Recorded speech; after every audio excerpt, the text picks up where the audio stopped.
Hôtel Saphir. Un bijou au standard international en plein Matongé, au grand carrefour de Kinshasa.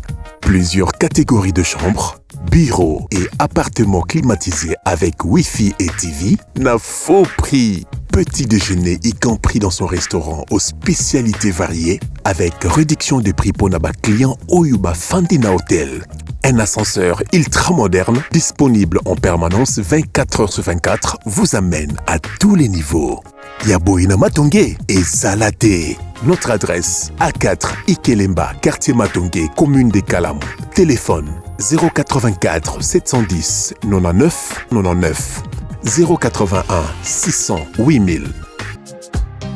Hôtel Saphir, beau cadre, bel emplacement, bon prix et beaucoup d'avantages. Bienvenue à tous.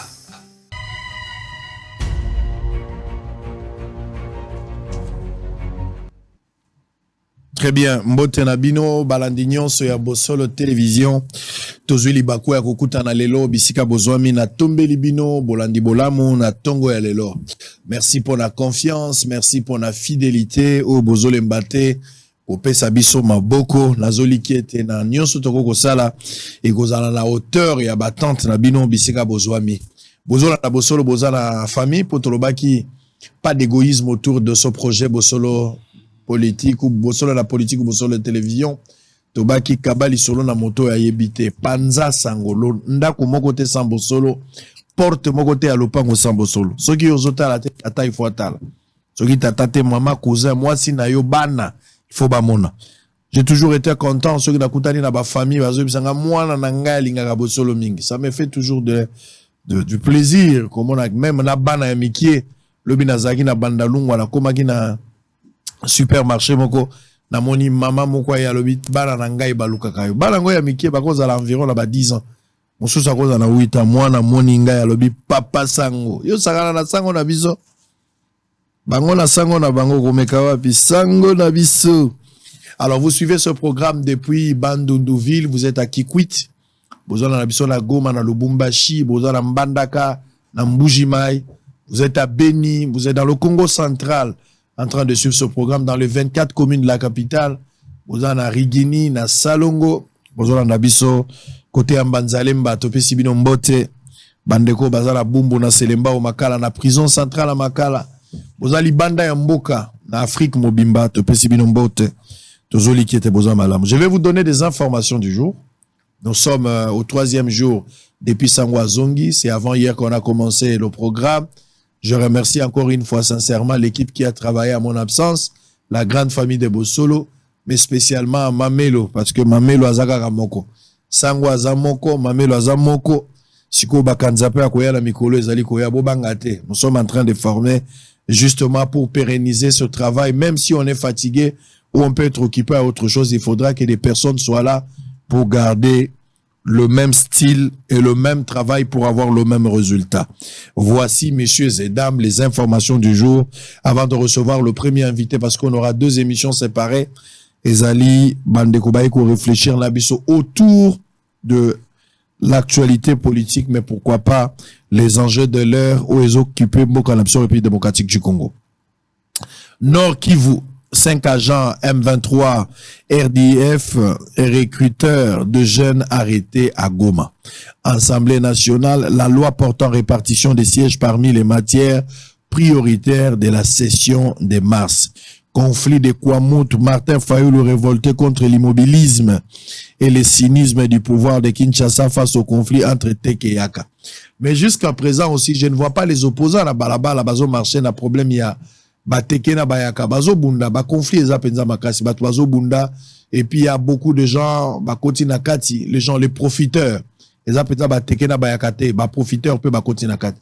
Mais jusqu'à présent je ne vois pas aussi une marche eza la marche ya bato baza na pouvoir eza la marche ya opposition na tikali komona ngona noté tozanga la ba dénonciation mais la marche au biso population to koza tomona te et puis l'état on n'arrive pas à comprendre pourquoi problème wana ils ont persisté jusqu'à aujourd'hui. Nous sentons l'inefficacité étatique du contrôle de l'État sur terrain. L'embouteillage monstre à Kinshasa, l'hôtel de ville interdit toute circulation pendant la journée de véhicules poids lourds et gros engins. Voilà théorie. L'hôtel de ville a bimisi théorie nae. la beauté du texte est trahie par la réalité sur terrain. C'est pas la première fois. Cette décision ne date pas d'aujourd'hui, ça date de longtemps. 5 ans, 6 ans, 7 ans, 8 ans, même 10 ans. Mitukawana et les kaka. Les losoki okei na Kingasani asuka. Okomona ba Kingasani bitabe de bonhomme. Likolo nango ba remorque les kaka ba saut de mouton, ba moto et les kaka. Mais ba pekisa yango, mais ça continue. Quand vous allez à Matadi Kibala, c'est la même chose. Commissaire provincial à la ville à Kinshasa, bimisa ki arrêté mo balobi na ba siat nyonso ya police. Bato bala lisa sumi tukate bala lisa ba moto. Eza lokwa yebisaki bango ba moto bo ndo la lisa zaki mukebo bakisa mususu. Po babakisi koleka. La beauté du texte est trahie par la réalité sur terrain. Assemblée nationale, proposition de loi portant modification de l'article 130 du Code du travail. Éric Tchoukouma veut restituer la totalité des salaires à la femme en congé de maternité. Processus électoral, l'ancien premier ministre français Jean-Pierre Raffarin salue le travail sérieux de la CENI. Marie-Josée Ifokou propose une transition de 2 ans et les reports d'élections pour juillet 2025. Marie-Josée Ifokou. Ifokou namona yokala. Il faut y avoir tout ça la mois de la femme. Marie-Josée Ifokou. On a la convocation à Bosolo, il faut y avoir, on a yokala. Marie-Josée Ifokou. Lubumbashi, 20 léopards prennent part à l'entraînement de ce mardi. Assemblée nationale, la loi portant répartition des sièges parmi les matières prioritaires de la session de mars. Enrôlement des électeurs à Béni, le comédien mobilise les retardateurs. Alors, on va terminer. Kasaï Central, le gouverneur interpellé sur la poursuite de la perception des 5 000 francs congolais exigés aux élèves malgré l'interdiction de la secrétaire générale de l'EPST. On va boucler avec cette note. Élection 2023 en RDC, l'UDPS fait payer la caution à ses candidats. Maître Kassel Boukassa. Maître Kassel Boukassa. Bonjour et bienvenue. Merci Sango pour l'invitation, Mokola Lelo. Pour la première fois, aux Ole Kanabosolo, les programmes au Monara Mosika, mais le comme réalité, au Tcheli en costume peu au Vandao. D'abord, impression à Yopona Bosolo. Ben, studio, ils ont impeccable dans les normes, ils allaient modernes.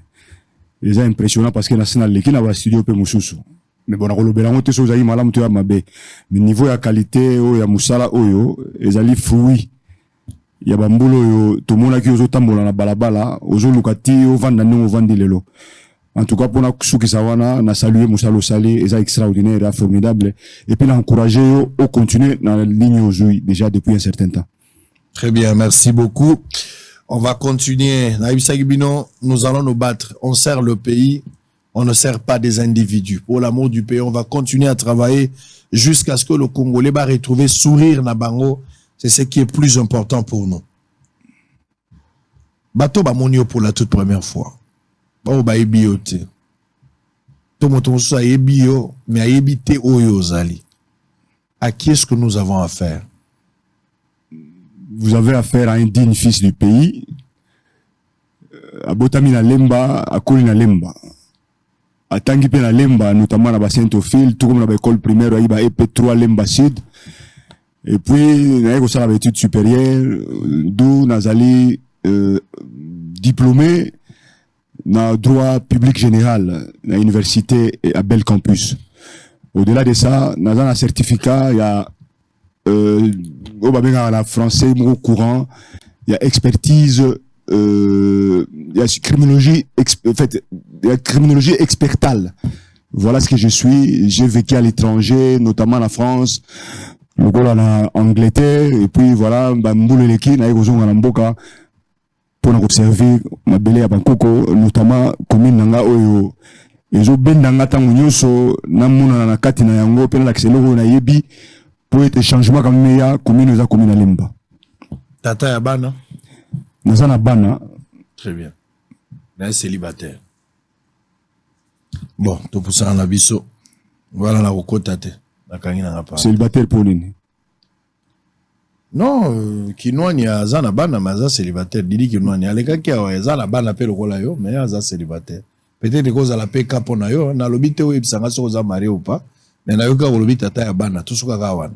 poani te suka wana ngo bakisa pe ko mwa mama mais tuna nde motuna soko za motuna tuna lo lingo suka to suka so mama azali okumisi mama ngala ko boya te kumisa yo kumisi mwasi na lobi nini que zo memena États-Unis n'est-ce pas eza ba droite e bongo siko ngai pe na koza na molonga ni te na ko tambusa na mokolo ya se mama na pesi okazo zola na biso na biso a mwasi ye muta abongisi cravate yo nde oza kotanga ko mwasi na yo te obi mwasi aza domaine mo réservé pesa ile lokumu to na moi de la femme pesa ile lokumu na moi de la femme mais na za na principe ozo senga ke fona za toujours réservé et puis na protéger aux ali vie privée na lobi pesa mama te la bi pesa mwasi na yo na pesi mwasi pour toi la moi de la femme pe na pesi mbote pesa epe kombo na ye bato bayoka ye sala yo soko pesi yo to pesa pe o ya biso oya ngai mama Laetitia Mutombo mama Sango mwasi ya pembe soki nzamba salaki yo loso nde naza motetela mpona tikala na régime oyo eza fete na bino bamama na luli yo mwasi na ngai ntango tobalanaka nazalaka na ba 52 kilo yo nde okomisi ngai na ba 90 mosali mosala monene koleka na mama aboti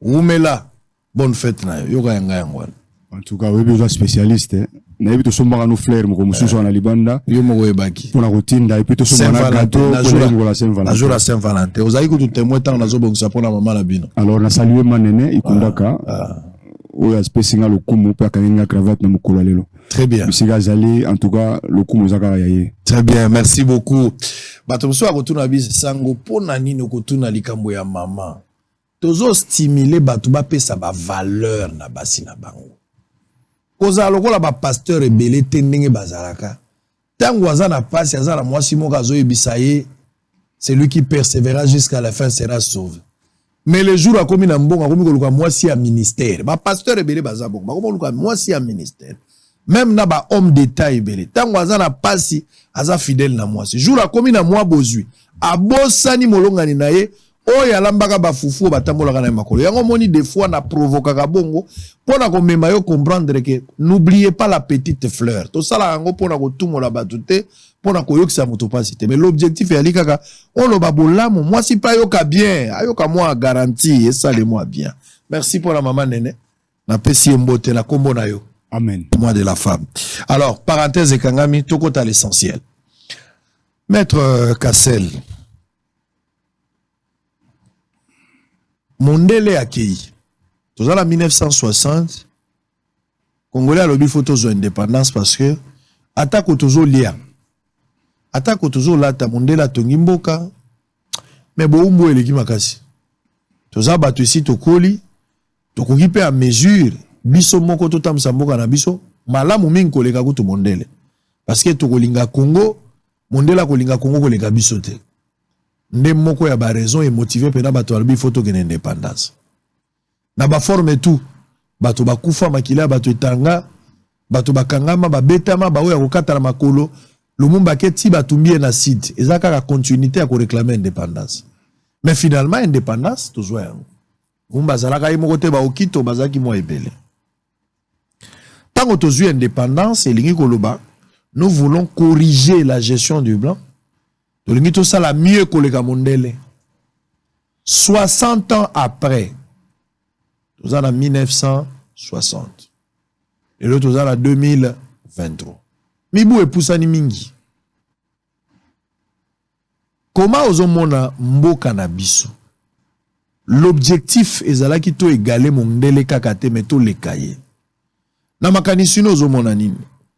Mboka o e Poussani comparativement na Mondele ou bien tozongi sima to telemi esika moko alinga tokene na ba domaine akolinga ozo ba domaine mi balé to misato pona ko sala réflexion no ezala na base ya koyeba soki to pusani to telemi to tovani mais ngana ko proposer likambo ya nzala o ezali élément moteur lelo esika tovani pour crise mondiale ezali mais mboka nyonso na crise bazotia mayele pour baluka baye banase ya mayele lolenge nini tokosala pote toki manzala Congolais aza kutu na crise alimentaire te aza na absence alimentaire pour biloka kolia ezat 60 ans après quelle est votre lecture par rapport à mboka? Est-ce que nous pouvons parler du développement du pays ou nous pouvons parler aujourd'hui que le pays n'a pas développé totikalinde statico place moko? Quelle est votre lecture? Sango Nabo Keya Mindele, en 1960. Jusqu'à l'élo, soulignant que Zali a 63 ans, jour pour jour, ou presque. Mais vous savez, 63 ans, il est énorme. Zali, tant où Zali qui est moutou, a passé par étape et belé pour un moment où à s'agir. C'est-à-dire qu'on pousse à âge et sengaka, bah tu vas jouir, tu vas bénéficier de l'expérience où il y a zanango. Alors, nako kende ya mindele, ce qu'il faut retenir, c'est que indépendance, et Zali qui est là comme il y a volonté. Oyo, il y a mindele, nous avons pris, moi je peux rappeler l'histoire ici, que j'ai eu un grand-père qui fut le chef extra-coutumier de Luluabourg, et qui est décédé en 1957, naïbieka na Kombo, naïbieka na histoire wana, et puis après, naïgoye baye, na oyo ya salaki. Donc j'ai à peu près l'histoire antécoloniale et puis post-coloniale. Donc par mon père, que j'ai connu aussi, mais nazaki toujours moi la mouketa, ou pas kendeki, mais aussi j'ai appris, au cours, ya vinangai, ndenge na tambolaki, ndenge na komi lelo, ko kende ya mindele na 1960, et zalaki eloko ba sepelaki na ngote. Pour comprendre les événements, tant on va passer au Congo, tout de suite après, Mobutu a à cette époque-là militaire. Et il y a eu des guerres partout à travers, ou presque dans l'Est Kaka. Parce que l'Est est l'élément essentiel, il y a les poumons. Il y a l'économie, mais nous avons compris aujourd'hui que Batou Baïba qui bomengwa Congo. Oh, ils allaient qui na Est et à Congo, ils allaient qui plus ba mindele. Alors, bazaki d'accord te ba kende. Na ko kende la bango, ba tcheki ba rébellion. Déstabilisation à Congo et bandit leloté. Et bandit depuis le départ, il y a mindele. Petit à petit, la succession va pouvoir y papa Kassavou, Vandi la Bokonzi, après un certain temps, coup d'état et salami, mindele va se former toujours Mobutu. Pessie Bokonzi, on a 65 jusqu'en 1900. Nous n'en sommes, Mobutu a accueilli, Laurent Désiré Kabila y na bénédiction, il y a puissance, Moko ya Molili, notamment, na Edia, Mboka voisin, Otobeni Rwanda, na ba puissance, Mousso Papa Uganda, etc.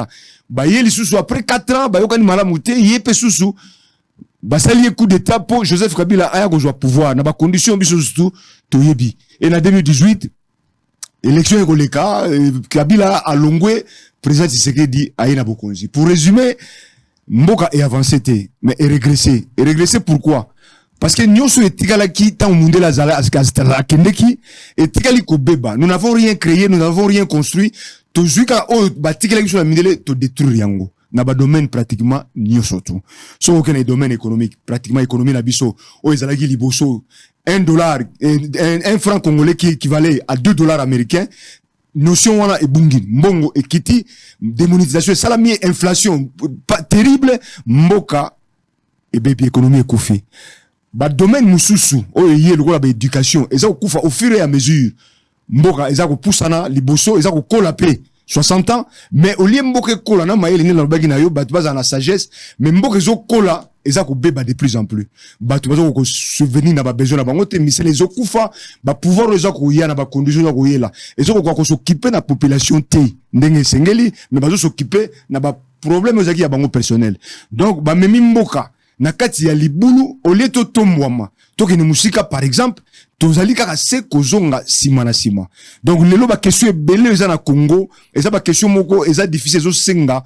Congolais akanisa malamu, Congolais atala esika to uti na minyoko pasi esengo no so etraka na sima na biso, lelo bisika to komi, qu'est-ce que nous devons faire pour na kokende liboso pour na kotombola mboka. Il y a un problème de gouvernance. Gouvernance na Congo ezali question moko majeure. Oyo batu bazo tia yango kate. Batu ba simbi bomo ya Congo. Depuis plus de 30 ans, au eleki na sima, babongisi Congo te kasi babebisi yango. Babebisi yango ndenge nini. Bazu ba économie oyo ezalaki ya l'état, ba komisi yango na ba poche na bango. Ba créer ba économie bengaka parallèle. Donc au lieu de na mboka, lokola bato ba ko ya pona ko investir na mboka ndeti ba étranger ba yaka, mais bazo ko ya ko discuter na bato ndeti mona ba kaya ba contrat oyo et salama na de part et d'autre et suite nango ezanini ezake mbongo ya mboka bomengo bozui oyo ko servir na population ezo kota na ba poche ya bato. Donc ba situation eze belé nzale koti misère ya ndenge na ndenge o ezali criante na kati ya population lelo yo na ko lo bateke mboka ya avancé mais plus nous avons pratiquement plus de 150 ans. Il y a retard par rapport à Bamboka Misusu. Donc, nous avons plus régressé que progressé. Yom Tozola Nabison Nandako, 60 ans après, bas discours, il y a bas politicien. Bozola Nanga, bozola bas province, bozola Mbandaka na Équateur. bozana lisala, bozana gemena, bozana kula, bozana nanga, bozana na chopo, bozana buta, bozana bondo, bozana nanga na yeimbo epa ba pikme esika ona kozala kala mingi ta wana kota ya yakata. Bozana na biso, bozana mbushimai. Bozana Goma, bozana Kolwezi, bozana Olomami, na Kabinda, bozana Kalemi. Maniema, Goma. 63 ans, Mondela Kei. Tilelo. Tozo évolué, tozo ngisi. Bato basali biso to évolué te. Demo aza Mondele te. Demo nde Congolais. Mondele atika kabiroko na ye. To bengani ye, Mondela Kei. Mondela bandi kozongela biso na lolenge mosusu. Atiki biso kimia te. Nenge to baka demo soki abimi azongaka plus de 7 fois. Azongaka 7 fois na nzoto ya moto. Mondela zongi na ba forme mosusu akomo bundisa biso à travers bato baza bazinga zinga ba pays voisins lelo to otangaka mingi Rwanda mais ba Uganda ba Burundi baza na kati. Parmi bato ba bundisi biso. Mais en complicité na biso ba Congolais bazo manduki ba bengi yango libération. Bebi coloniaux so ba Congolais baza ko travailler na bato o baza libanda pona ko bebisa mboka na biso. Pasi oza nango lelo demo azalité. Demo na yo komo ne politicien congolais. Ko banda Lumumba ndenge bango bakendaki. Toya na Mobutu tito koma lelo. Pasi o toza nango lelo. Responsabilité za kaka na ba politicien. Population aza na responsabilité te parce que ba appauvrir population wakoma moto ya nzala akoma mwana bitinda bayibaka mbongo po baya kokabela yo po bana koyembela bango balongoli yo na makasi yango moni na France bato baliaka système social eza bien mais bato bazana balabala bazo senga amélioration ya condition de vie mais alors que biso bato toliaka te tozo yembela bato le plus grand démon de tous les temps les politiciens congolais oyoki bango nde bazo luka dialogue oyoki bango nde bazo sangana oki bangonde bazoluka ndenge nini su bakozwa mbongo bako vivre dans 10 ans dans 15 ans dans 20 ans eloko ya malongo ekobima na bato te bango baza miibi eloko ya malongo ekobima te bondima makambo nazo ebisa bino politicien congolais miibi baza na eloko ya malongo ekobima te ba politicien zomono ba politicien. Le corbeau n'a jamais été joli ba benga et bogar pour un fromage baza ko kosabino bakosala semblant moto azui mokano akosala makambo 20 asali mibale bato bazo défendre ye balobi c'est vrai que bolobi bilan est négatif mais quand même c'est vrai que bolobi kayiba ki tondimi mais quand même nde lingi koloba nini français a quand même euti wapi maître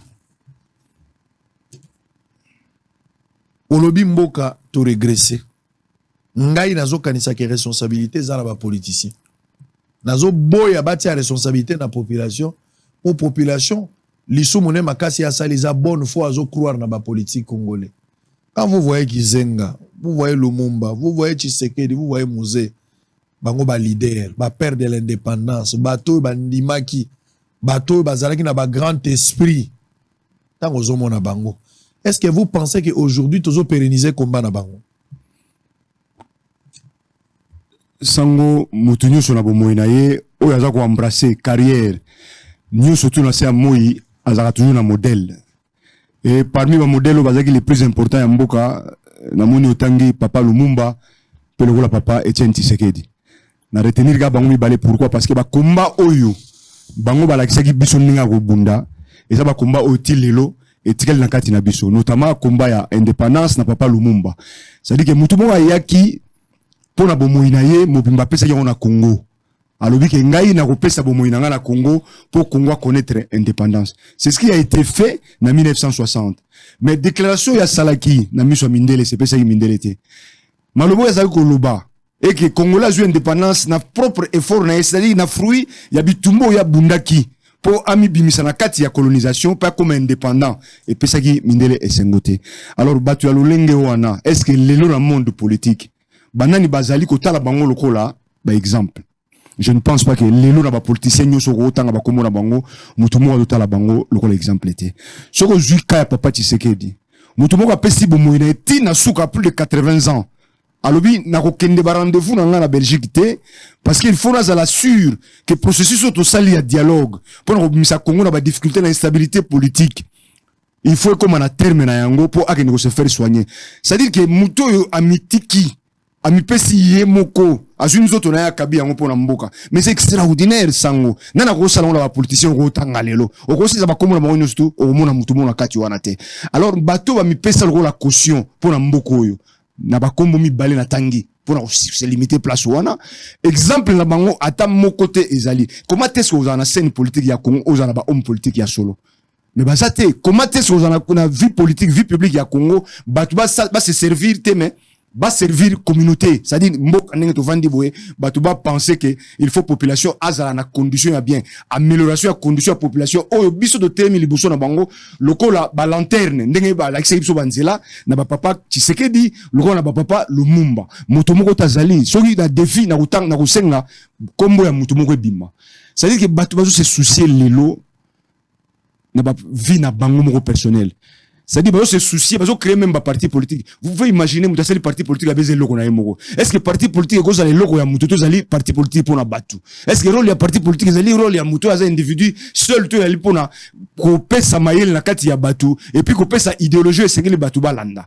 Donc, batu, bah, aller na politique, bah, se servir na ba modèle T. Yango, nous avons un grand problème sur le plan, sur la scène politique congolaise. Parce que musicien qui obéit à musique, par exemple, pour un exemple, wana. Kofi Abifa yimba loko ataboulaye. Et mené à télémabi, non. Ngane na zabu, ngane na école ya Kali Jeff. Vous savez, na bato obéit à Rabale, c'est pareil. Bato bazu Pelé loko la modèle, bazu Christian loko la modèle, bazu Ndaï Mutumbula loko la modèle. Yo sambe la kana Branham. Mais hôtel Marozo, Branham, frère Branham, loko la modèle. Bosuko bao batemi lelo yo. So que ça capable bazana $2000 à check kaliko na nzela, abambi longina bia te na okende na masina, ba mama mapa. Est-ce que on est sa politique ya solo? Est-ce que muto aza politicien? On peut savoir ba bassin. Est-ce que muto aza na idéologie nini ya politique? Oyo ya ko kotsa na batu po, batu wana a incarné eloko moko ba ko tali ba bi ah na muto to moni ya solo to ko tambola. To le exemple belé, papa tseke da ko na ka par exemple ya ba mukomboso. Abika lobby batu ba liam bongo te, batu ba liam bongo te. Mais pourquoi muto yo bazalaki elongoli boki ya 13 parlementaires mais ndenge ni est arrivé que mutuka ka moko wana a se détacher na kati ya 13 parlementaires pour tika lokola symbole ya initiation état de droit. Mais ça c'est très important. Lumumba kufa na bampolo Maurice na ba compagnon na ya route mais ndenge ni na kati ya lisanga ya batu nous avons eu un seul individu oyo a se détacher, c'est-à-dire abimi na ngambo musu batu ko tala ndenge mususu. Est-ce que lelo batu na bazana Congo? Moi je dis que bazate ya mo biso to ko telema lelo to ko ya na scène politique pour to incarner ba valeur, to incarner ba lignée o ya batouana pour te permettre population à zo éducation politique et puis ay ba ko tambola la population. Oui pourquoi guerre zo mela na mboka na biso? Oui pourquoi mbikatologie belé? Oui pourquoi ba désordre sur sa mananzela? Ba impolité sur les clients, ba tu ba se respecter souté, ba condition de vie à batou et ça fait ba comportement ya batou pour ainsi le dire hein. Et ça vraiment en fait population do tambola lokola azana muto azo l'accenzela te. Mais quel est le rôle d'un leader politique? N'est-ce pas le rôle ya berger o ya ko tambusa ba troupeau ba mpate ndengola te. Mais siko tout la banane ba otambusa biso. Banane ba otambusa population. Nana zo luka la population loko esengeli pour la ksaye nzele sengeli ko bunda. Pour la ksaye ndenge ni ya ko bunda pona mboka na ye. Tala situation na est sango. Batu ba vandi mais bazo disté mon élection. Ah, biso faut élection. Ah, tendenge zana pas une seule minute, seconde de regarder tseki fatiga place. Sinon mais nan mutu moko kita lobi ah tendenge pas une seule seconde. Rwanda ko kota na Congo te na ba politiciens oyo ka bango te. Ça dit place ba vandeli mbongo. Mais on lobi wana. Ba sangani bazo sangana idéologie te. Nous devons mener une campagne idéologique na mboko. Un peuple a ko tambola ndenge to tambola wate. Peuple a Congo azana idéologie te. Mais comment te sa ko bundela mboka na ye? Comment te sa ko zana boliko ya mboka na ye? Comment ça roule mkalwi ah mais ndenge ni mboka na ngani vandi boye batu bakoti na kati bazo ko yiba biso bomengo za na mboka na biso mais ko yiba ka pamba te mais bazo nyata biso na kati ya mboka na biso bazo ko boma biso na kati ya mboka na biso makriza otanga na kati ya mboka na biso pona nini pona batu bali bazo bomengo bazo nini bazo mabele na biso bakanga yango mais politicien moko okoyoka yena makambo na te oyi politicien nini o Congo alinga tonga ba immeuble soko te bina na 2 étages na 3 étages mais na ça immeuble na makila pepe ko nte ko tanga kuna c'est à dire que conspirer contre mboka mais aye liboso abatu asombisa nyama pa alobi ono ndenge zana ba mama na naso na baki mbundi mais ozo tikila batu loko ni ozo leka bali kotambo na mituka minene oui c'est bien mais si on a mituka wana makila ya batu nimte otambo wana kati mais ba ko tele malé pour perception que basala homme politique na qualité nini. Nous avons un problème dans ce pays. Pour me aller bandakisa bazate. Or bandakisa bazalaki. Mais le roi va faciliter batu accession na vie publique ba comme un politicien. Ah mutu aki na ministre mbala moko mundu kalobi abi non biso to ko ça dire pas na ye aya bengsi biso il faut que nous poso na za pembe na ye bazo senga autant de députés au moins so na kata parti pour parti na ndenge za wana so ba tie tant ba kata kota na so ba baza autant pourcentage na yo ba on ba commission place ça dit que batu bazo pousse na vers batu moko baza na idéologie té bazo pousse na vers batu moko ba vendre télé ah mutu neza za 21 000 euros dans le parlement mais ya zo rango donc personne comme député na sani na zo 20 $. Ça dit na mutu ya mutu azo yate pour na ko bundela mboka azo yate pour na ko salela mboka na ye modèle na ya za modèle na ya za muibi yepe akoma muibi yepe akoma coopérant. Très bien. Donc biso tozo ya wana le long de telemi et ça pour tout tala ba elembo bato ba lekaki et surtout se servir na ba image ya batu mini le roi papa Tshisekedi ba papa Lumumba au mona mboko ekozonga na place nango au mona peuple ya mboka kolinga mboka na ye au mona peuple za na Congo akobundela mboka na ye mboka za na ba référence bo bango za na référence ba telemi ba leader politique mais ba du leadership wana wapi aïe aïe aïe bandeko na ngai makambo maître Azolo Boyo bolimbisa ngai nayebi ke makambo na kolobe ko sala bato pasi mais bolimbisa ngai bo tenir ngai rigueur te na bondeli bino penza pardon bolimbisa ngai eko sala pasi mais il faut na loba ti lelo to sali nzela ya sikate mondele ya kei mboka ezobeba au fur et à mesure tozokende bato nyonso oyo bazoya koloba ke bakobongisa bazopesa biso réponse favorable te na demande oyo tozalaki nano moto moko abanda kozala na $100 bakomi kofuta ye akomi na mwasi akomi na bana mbongo emati te me bacharge emati ebele botongi banzela ya sika te me bato bakomi ebele na mokili surtout epa na biso toza na nzela te toza na courant te toza na mai te toza na l'hôpital te na bamboka nyonso place bozona na nga na baprovince makambo na oloboyo yo yebisanga place ozali so na mboka na bino courant ezali mai ezali boza na l'hôpital elongobani to bitelo elongobani banda mondele ya tikaka ya malamu ndenge ndeko alobi yo totikali tobebisi nde ya kobebisi totomboli lokumu te nga naza d'accord nayebisaki bino yango mokolo ya avant-hier ke mikolo ekoya na kosala structure moko ya monene oyo ebanda koprime miyibi ya makasi ya mboka topesa lolendo na bato bayibi mingi comme ça bana na bango na bagénération ekoya bayeba ke moyibi ya makasi na ba 2022 2020 21 zaka tata tel il faut tikala na banal ekoleka boyete fo bazo ba certificat ya meilleur voleur topesa bango isa bango mwa lokumu. La parole de Dieu exige une réparation, mes frères. La parole de Dieu exige une réparation. Il n'y a pas pardon sans réparation. C'est ça la vérité. Nazo boyate ba politicien ba lingana to ba sangana. Mais le lenge politique ya mboka na biso zo salama. Izo pe sa posa ya kosanza. Pe nazo ndimate, pe nazo senga bino bo ndimela bato wana te ba politicien. Po nazo mona le lenge bango bazo salela makambo na ebite soki za makambo ya solo. Tomi tuna mituna pe tomi pe sabiano. Bato bazo sangana nazo mona lokola boto zo kene élection bato bazo sangana. Eza na union sacrée bato basangani, eza la koto ya opposition bato pe basangani. Est-ce que bazo sangana kaka pona mboka? Bon soki basangani pona mboka, avant de vous mettre ensemble, vous devez réparer. Avant de se mettre ensemble, il faut corriger, il faut réparer babakambo bino bolobaki. Bozo kote sa population na confusion. Tovandaki na mboko yo. Tovandaki na mboko yo. Kabila était président de la République. Na mboko yo. Bato ya opposition pona koluka okoma na pouvoir, balobi Kabila za Rwandais. Balobi Kabila zali na gestion na calamiteuse. Pour la gestion bazalaki libre. Mais on l'a taxé de tout mot. Kabila doit partir, l'opposition arriva au pouvoir. Opposition a commis na pouvoir. Quand Tshisekedi est arrivé, une partie à opposition, tikali na opposition, une partie bangwana bakoti na Tshisekedi. Tshisekedi a été traité de pantin, ceux qui patin ou pantin, marionnette. Babengi Tshisekedi bakombo nyonso. Bato baza obenga Tshisekedi eza banani. Eza bato baza na opposition. Bazo benge marionnette pour nani. po Tshisekedi asangani na Kabila pouvoir eza yete Kabila muto apesi makambo pusani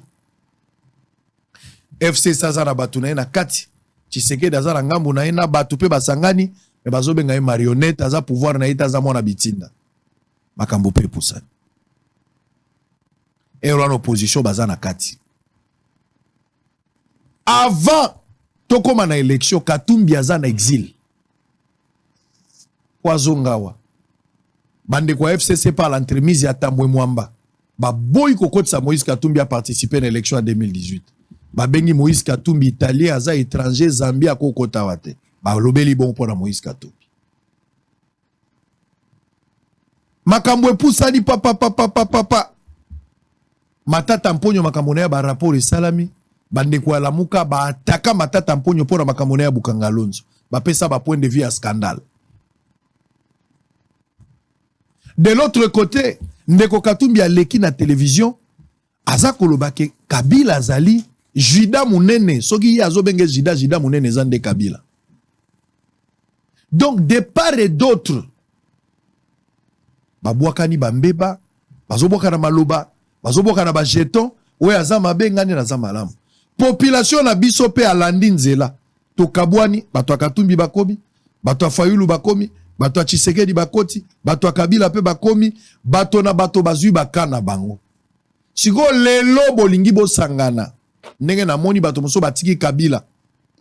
Bato moso batiki Kabila. Alors bolobaka ke Tshisekedi atanga te, Tshisekedi azala makasi te, akoka jamais ko diriger mboka, Tshisekedi akokoka te ko sala musala ya tata naye. Tango bato nyonso batiki FCC, ba Tundu, ba Boshab, bato nyonso bazolongwa ba Ngoika Sanji bato nyonso bazaki na Kabila tango balongwe balandi Tshisekedi. Est-ce qu'ils ont eu le courage ya koleka na télévision pour na koyebisa biso makambo tolobaka pona Tshisekedi katanga te makambo tolobaka Tshisekedi akwa kosala te ezalaka lokuta bolimbisa biso po biso to comprendre que olobaka lokuta siko ekomi ya solo. Il y a pas de pardon. Vous n'avez pas réparé. On doit seulement croire que bokomi bato Tshisekedi esili bolandika vision facilement. Sikoyo lelo soki Katumbi ya kozala place moko na Kabila Katumbi fwazwa pe courage ya koyebisa biso awa ke makambo alobaka pona Kabila jide ezalaka lokuta. Voilà pourquoi ils peuvent se mettre ensemble.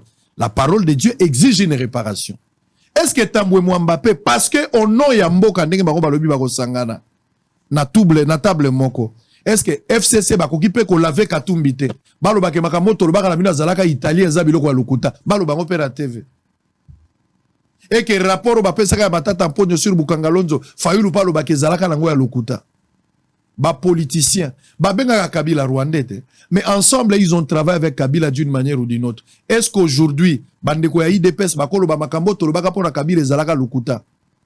Est-ce que lelo nangambu pe ya bato MLC makambo tolobaka pe pona Tshisekedi ezalaka lokuta? Parce que d'une manière ou d'une autre bakutani bango nyonso Tshisekedi travaille avec des gens qui l'ont insulté hier, aujourd'hui bazanaye et batouana sans gêne il travaille avec Tshisekedi. Tshisekedi à un certain moment s'est retrouvé avec Kabila alors que Kabila a été attaqué, même la personne de Kabila.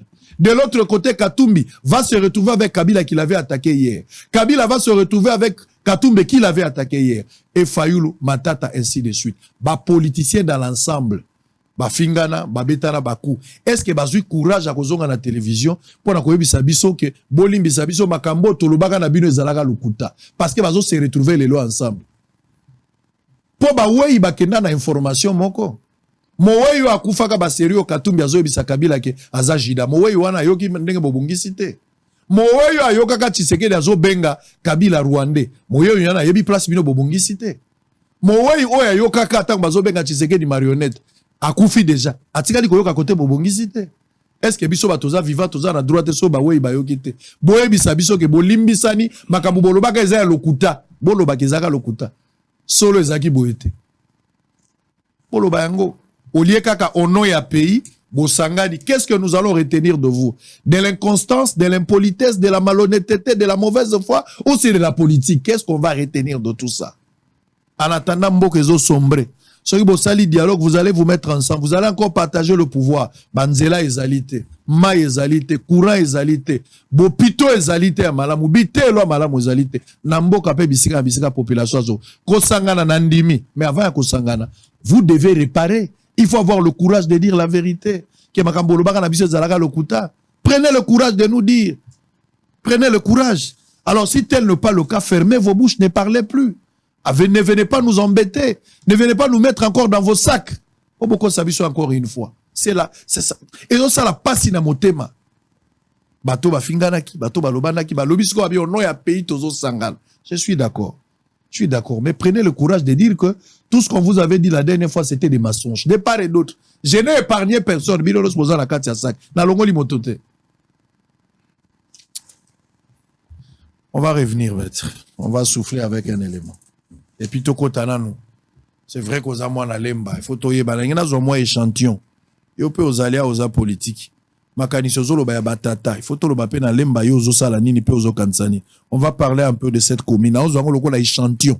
Idée elinga to lo bela. Les procès d'Edouard Mwagashushu renvoyés au 28 mars en cours par manque de ses avocats conseillés à l'audience de ce mardi à la prison centrale de Makala. Le ministre de la Jeunesse et Initiation à la nouvelle citoyenneté, Yves Bonkulu Zola, a décerné un diplôme de mérite à Doyoué, journaliste et chroniqueur comme étant l'ambassadeur de la jeunesse congolaise. C'est lundi 20 mars à l'issue de l'audience dans son cabinet de travail. En image, on se retrouve après. Maintenant, on va avancer avec l'émission. À tout à l'heure. À votre ordre, mon général.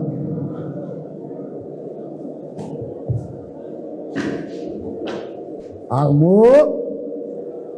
C'est dans la grande salle d'audience de la prison centrale de Makala que s'est tenu le procès du député national Mwagashushu Edouard. Après l'identification des personnes participant à cette audience publique, le ministère public a appelé au rôle l'audience d'Edouard Mwagashushu. À cette audience, Edouard Mwagashushu dit n'être assisté par ses avocats et sollicite à la haute cour militaire de renvoyer l'audience à une autre date. Il évoque les raisons du manque de communication avec ses avocats, une décision prise par les organes sécuritaires du pays consistant à lui couper toute communication avec le monde extérieur. Une raison pourtant jugée recevable par la haute cour qui a renvoyé l'audience à la huitaine, soit le 28 du mois en cours. Nous ne connaissons pas les confrères qui occupent pour lui, on n'a pas eu de contact.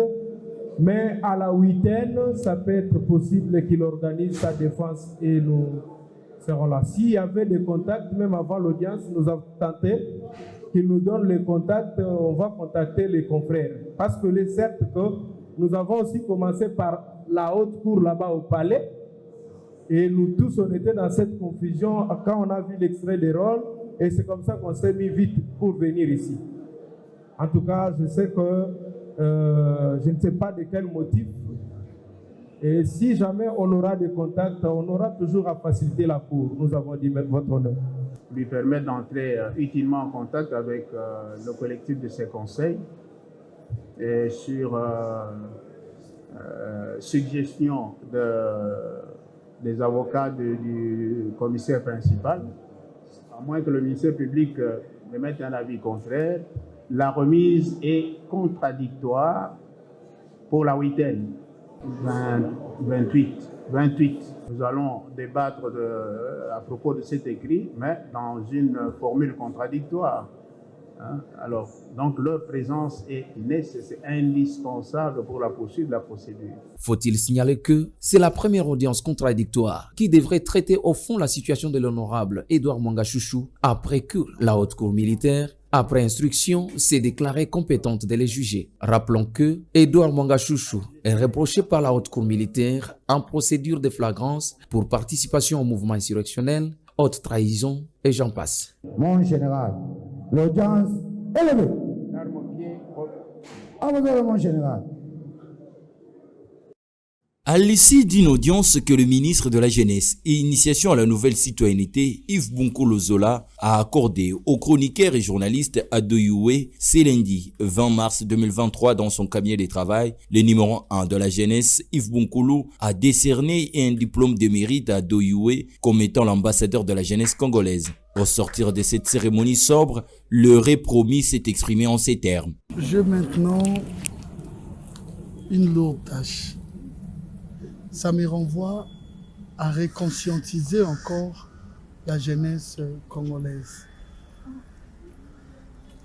Je suis conscient que ce n'est pas facile, mais avec l'appui de cette jeunesse, avec ma connaissance, également avec Dieu, nous irons de l'avant. En outre, l'ambassadeur de la jeunesse congolaise promet d'être à cheval entre l'Europe, Kinshasa et les zones de conflit pour lutter contre le phénomène groupes armés. Je serai à cheval parce que je suis l'ambassadeur de la jeunesse congolaise. C'est-à-dire que je serai un peu à cheval entre l'Europe, les États-Unis et Kinshasa. Je serai plus en République démocratique du Congo. En République démocratique du Congo, nous allons à cheval entre l'Est de Tolobaka na Kinshasa. Ils ont vraiment besoin d'un conflit. Nous allons sensibiliser et discuter avec la jeunesse. Il s'est engagé à travailler d'arrache-pied avec les différentes autorités de la ville-province de Kinshasa pour l'éradication du phénomène Kuluna dans la ville-province de Kinshasa. Nous sommes un bourgmestre Nyonso, nous sommes un général Kassongo. Après, nous sommes différentes lignes. Bo Canada ta lelo. Année pesa otanga te. Ba mois eza otanga. C'est vrai na mboka nyonso banditisme ezaka mais bomoni to oyo omona Kuluna. Tozo yo omona ngo ya 100%. Ici, il est précisé que l'ambassadeur de la jeunesse congolaise reste déterminé à accompagner l'entrepreneuriat de jeunes congolais pour booster l'économie congolaise et favoriser la création d'une classe moyenne en RD Congo. Très bien, merci à Doyoué, félicitations à lui. On est ensemble, en direct, et tout ça, la biso passi. Il faut qu'il y ait des repentances dans la scène politique. On ne peut pas se réveiller un matin, batubazo katsata boulevard batala de part et d'autre. Batubazo kati sandenge bango balingi. Bazo salango po na ba intérêt na bango moko personnel, les alango na intérêt mo ya l'état. J'imagine koko nyangi. Bon, siko ke Katumbi akozala na Kabila, ba kovanda place moko po na intérêt politique ndenge ndeko nanga lobaki lobi Mike Mukebai. Siko koko nyangi azaka na Kabila tilelo. Tia komona Katumbi, il sera en face d'un Italien ou d'un Congolais. C'est ce que je veux savoir. C'est ce que je veux savoir. Je veux savoir. Atundu tia zovana na Félix Tshisekedi wa koti union sacrée. A eli marionnette, toi eli patin. Ngana ngina yeba. On va na ende nini. Je vais comprendre. Si Kabila kovana na Katumbi, akovana na nani? Azovana na Rwandais. Katumbi azomona Rwandais, toi azomona Kabila, azomona Jida, toi azomona nani? Je vais comprendre. Tshisekedi, quand il a été avec Kabila, quand il a travaillé avec Kabila, il a travaillé avec un Rwandais ou il a travaillé avec un Congolais? Makambo tolobaki lobby. Est-ce que tu allez à mesure ya kotombola miso toloba yango sous lelo lokola ba politicien to tolobaki yango potoko sabato ceux tolobaki yango poto mi sepelisa mais prenons le courage de faire la repentance loba na population que makambo na lobaka pona Katumbi eza lokuta makambo na lobaka pona Tshisekedi eza lokuta makambo na lobaka pona Kabila eza lokuta makambo na lobaka pona Fayulu eza lokuta est-ce que ba repentance ekoki kosalama po bozo sangana non ata milimo mabe kotaka na nzoto ya bato boete fu ya gadare zwaka tan bolekisi nzambe na ngai maître oui les politiques congolais balingi baza la place moko pour sauver le pays. Moi je pense na ba congolais belé que la compétence n'a pas manqué aux hommes politiques, l'intelligence est manqué qui peut bangote mais les problèmes ezalaki la crise d'homme wana est caractérisée dans un système où est si faveur na groupe d'individus mais au détriment de tout un peuple. Et que même si tu es intelligent, même si tu as de la force, aussitôt entré dans le système, le liquide prend toujours la forme du récipient. Est-ce que vous pensez qu'il faut renouveler la classe politique? Pas en termes y a ba âge, mais en termes y a bateau, bah l'accès déjà limite. Sango, politique est dans l'école. Vous parlez de l'intelligence et dans le rapport à politique. Et ce qui est grave, il y a des maïles pour tout le monde qui français. Il y a des pour que la forme calme, par exemple. Mais en réalité, la politique, il y a une vision. Il y a des locaux qui ont pour nous la battu. Tant que vous avez la politique, vous avez pour yo. ozoya po otali situation moko boye donné olobi non ngala za na makanisi na za na ngoza poto kendo sa nini to kendo ko améliorer condition ya batu soko za mabe to meka ko tombola yango ezwa esika bakina na politique po batangi ba classe na université école moko mutabe politique aza ezate o mura ko na za président de la République il y a pas école. On apprend la politique aussi na parti politique, mais na vrai parti politique. Je ne suis pas de là, mais il y a des vrais partis politiques et aux assos en akati, ou la neni politique aller. Mais si tu veux toujours dans le lambo na biso, cette situation est très grave. C'est-à-dire que batnu sur yo tangi. Na ko exemple de Alain André Atundu. Azaki PCA, il y a pas longtemps na SNEL. Mais obi neni akati na ngambo sinyo sacré, mais c'est parce que balongo li PCA. Et ça c'est grave. C'est-à-dire que bateau bavandi asa content, on a ça fidèle à Kabila po, Kabila mdatiri na SNEL. Mais surtout on va balungu ba moko afana ngana on va na ndakote sunote, voiture carburant ba nokota soute, jardina o yate tika na kati sambango. Et ces gens depuis ne ba utake pas Mobutu ba o katsaka ba o katsaka. Obi na histoire ya ba parti politique na Congo. Je ne suis pas de l'UDPS, je le répète. Mais partout est égal est élément. Il faut bateau ba ya faire bango zeka UDPS wa. Il faut solution moko ya Congo ça la mana tango na papa tisere di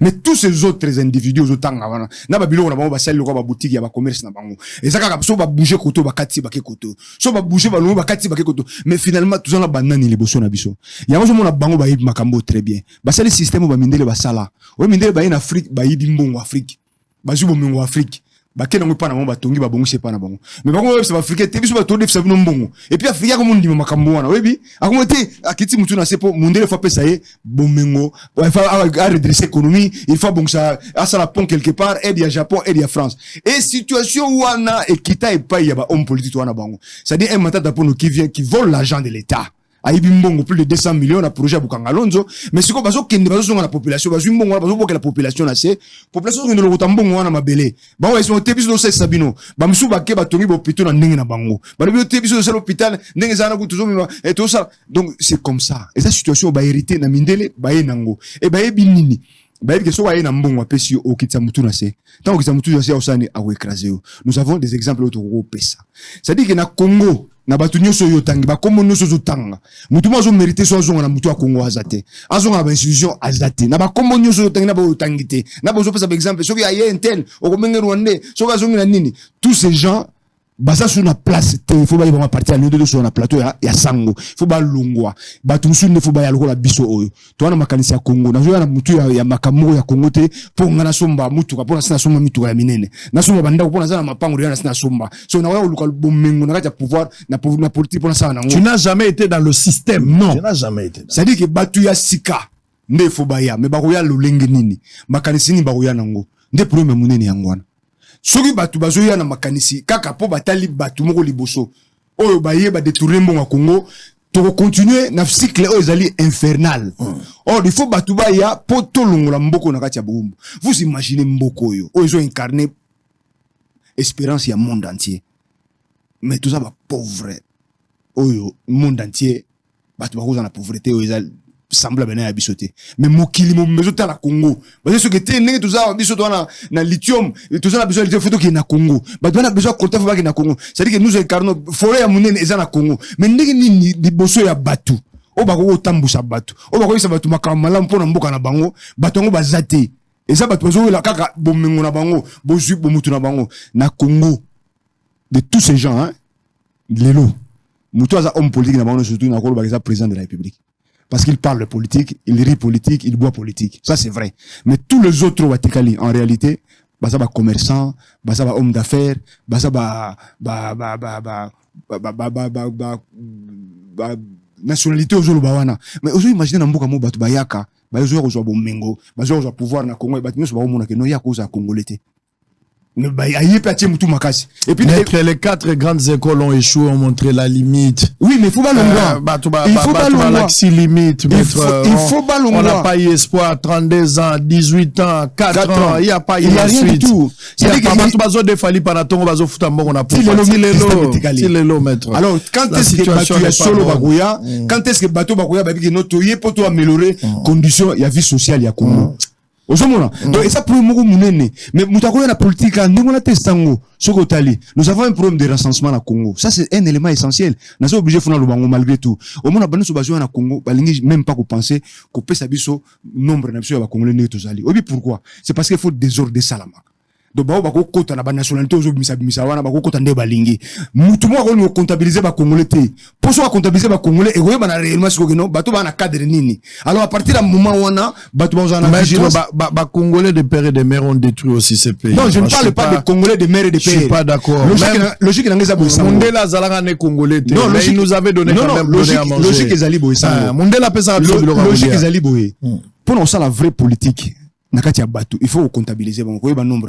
Le recensement est important. Gérer bango. Je parle plus de la gérance que de la congolité. Non. Très bien. Je ne suis pas là-dessus. Je vais expliquer pourquoi. Parce qu'avec toute cette cacophonie qu'il y a les lois au Congo, c'est difficile pour battre Moussamboka. Battre la politique pour balingi kosa la battu. Donc, bateau baïe, aux autres, na ba groupe na bango, baza sous la place. Allez, on va changer de chapitre. Ngai na ebisi bino na nga la pesi bino position na ngai. Je vous dis que, à moins que bino boza na raisonnement, mon soso menga nazoka pasi. Tant na mona Willy Bakonga vrai kabiliste, mais a komi pe vrai tshisekediste. Moi, je ne comprends pas. Wapi bateau bayembaki fachi telema, bomali balae, oto bengana kabila, nzembo aneke wapi.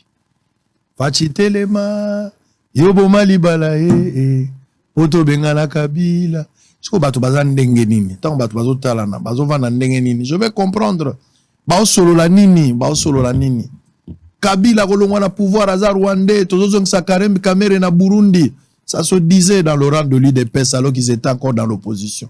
Et quand ils regardent Kabila, ils regardent Kabila comme un Rwandais ou un Congolais. Quand ils travaillaient avec Kabila, c'est comme un Congolais ou un Rwandais. Je vais comprendre, je vais comprendre.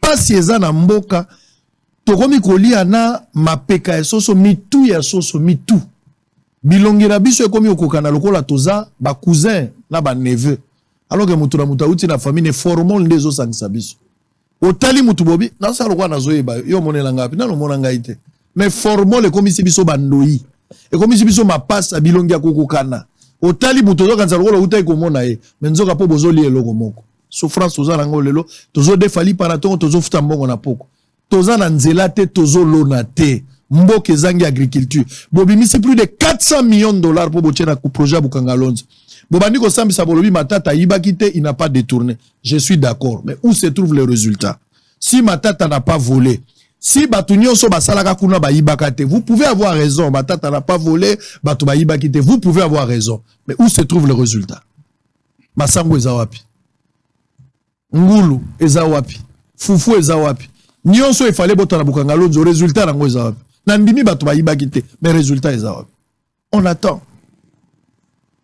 on attend projet nyonso ekobima na mboka ba politicien bazana ba souvenir na bango na projet onde na sombelaka mapango na projet onde na tongelaka immeuble na projet onde na sombaka boy ne na sombaka boy bango nyonso bakaboli mapango na nsele côté ya mai chaque dimanche bakendaka na ba mama na ba vice mama bakendaka kuna bazokendo kata basala bakosa ba mama na ndako kendaki okatisa misala bacha ba brique bana na ba ko travailler lelo alati bien na moi jean ake kuna na vice mama pembeni ebale mais eloko akoli ezate nzela route ya dessert agricole nzela oyo ekozwa biloko po ya nango politicien congolais après kokende ya Belgique ti lelo bato bazomeka kolona biloko baza na difficulté ya kobimisa biloko place bango bazolona l'état yebi teke fois chanzela wana penza l'état yebi yango teke fois sala nzela ba route de cette agricole toko kanisa ngote tozana ba débat inutile mais nzalezo frapper biso nyonso nzalezo talelongia batute à quand la fin de cette mélodie bato bazo za pouvoir ba yebi teke faut batonga banzela pona biloko elia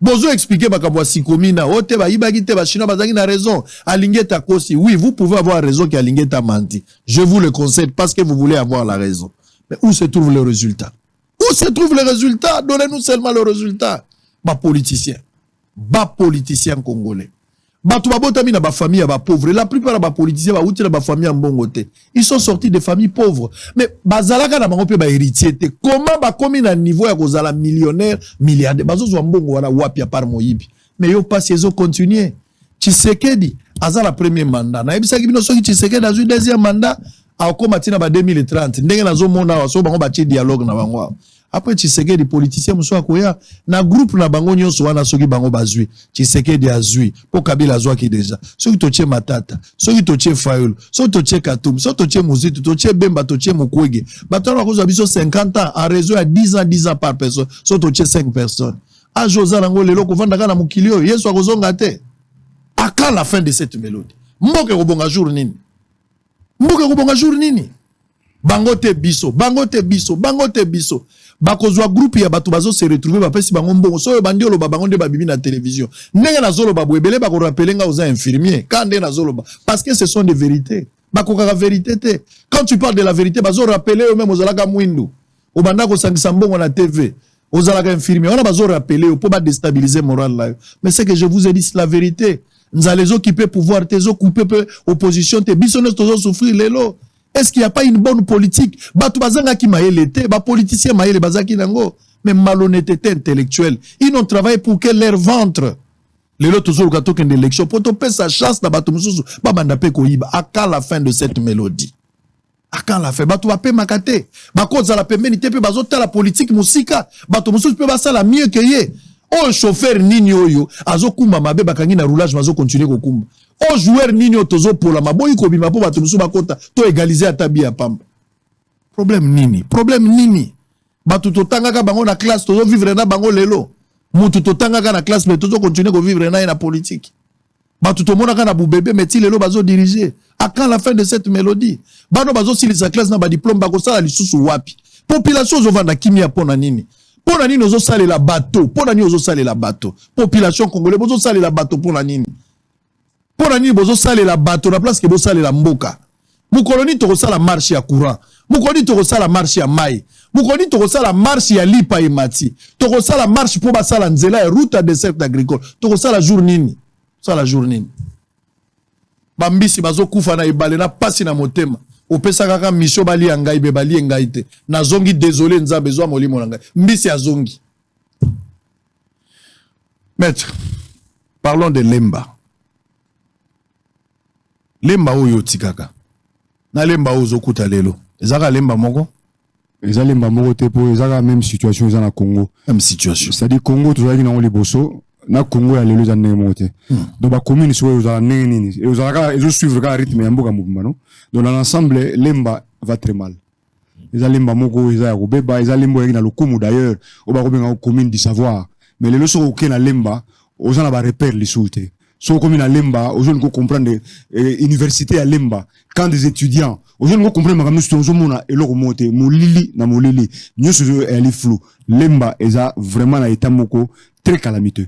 Donc toujours ya wana lelo ndenge ozomona pour tout ça la nini to pesa makanisi na maele tozana ngo makanisi ni ozala ngo pona Lemba wana non mais faut to relever commune wana obita ba pesi projet à 145 territoires mais na kati ya commune à 24 communes ya Kinshasa ba pesi projet atamoko te sur le 24 communes ya Kinshasa amo ko ozana ngo oyo yo ko yebisanga na plateau mais en réalité même ba projet ya ba commune ezate siko commune ko tambola ndenge muto za ko administrer ko la bourgmestre na commune à Lemba. Est-ce qu'il y a une situation na kati ya commune à Lemba? Est-ce qu'il y a ba problème nini bato za kati commune à Lemba? Est-ce qu'il y a yebi na ba suka ya Lemba makambo za ko lekana na kati situation pas ya ba kuluna? Moi j'ai été témoin ngamoko nazo ndenge ni mutuluku ya bana babimi pona ko botu la biloko batu na entre institut Mokengeli na super Lemba mais c'est très difficile mais biloko ni wana donc jomo za natif ya commune wana mais c'est révoltant et je pense makanisi siko ya koluka ko silisa makambo wana donc yango moni toujours bela mingi makambo ya Lemba toujours bela yango po to lito bongisa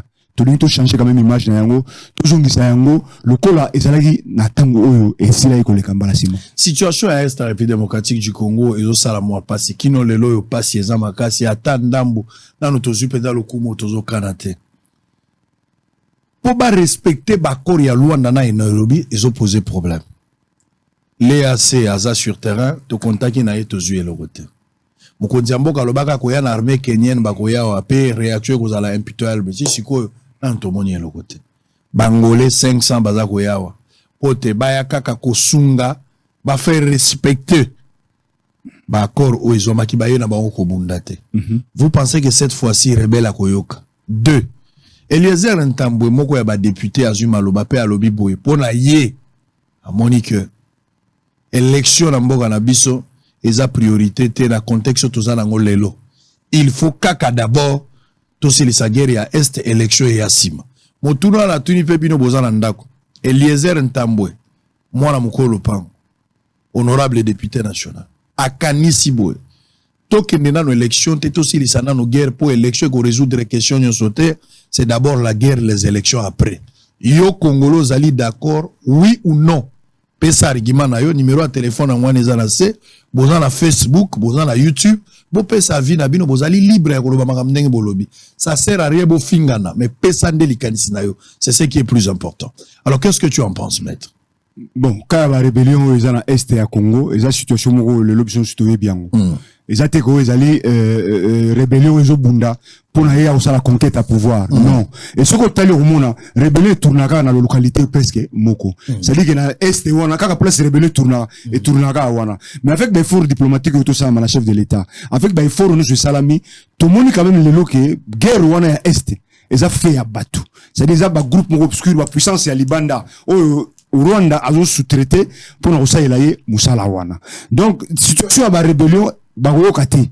Parce que l'objectif, il faut atteindre la balkanisation.